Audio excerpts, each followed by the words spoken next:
ব্যাপার পত্রিকা আমরা দেখেছি,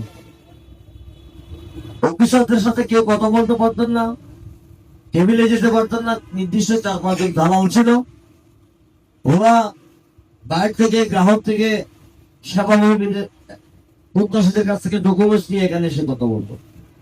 তো আলহামদুলিল্লাহ, জনগণের সরকার প্রতিষ্ঠিত হওয়ার পর সাথে সাথে মাননীয় প্রধানমন্ত্রী তারেক রহমানের অন্যতম দিকপাল মাননীয় ভূমি প্রতিমন্ত্রী ব্যারিস্টার মমতা আলী সাহেব ভূমি মন্ত্রণালয়ের দায়িত্ব পাওয়ার পরে তিনি একদিন এখানে এসেছিলেন।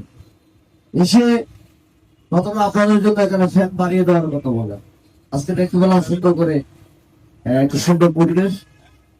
অ্যাসিডেন্ট মহোদয় এবং ইয়ের মহোদয় যে আজকে শুনানি, গণশুনানির মতো একটা কার্যক্রম চালিয়ে হাটহাজারের ভূমি মালিকদের সেবার যে দৃষ্টান্ত স্থাপন করেছেন, আমি ওনাদেরকে ধন্যবাদ জানাই।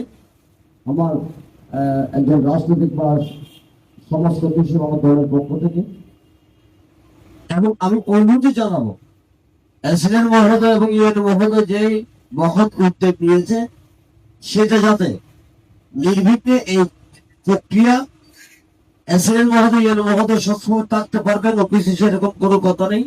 ওনাদের অনেক গুরুত্বপূর্ণ কাজ থাকে।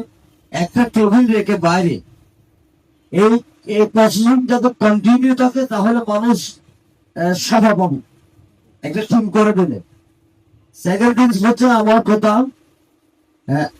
আমি এই ভূমি অফিসের যারা কর্মরত আরো সার্ভেয়ার অফিসার মহোদয়রা আছেন, ওনাদেরকে অনুরোধ করব অ্যাসিডেন্ট এবং ইএনও মহোদয়ের মাধ্যমে আজ ওনারা অ্যাসিডেন্ট এবং ইএনও হিসেবে আছেন। একদিন হয়তো ওনারা বাংলাদেশে আরো উচ্চ পর্যায়ে যাবেন, সচিবালয়ে যাবেন।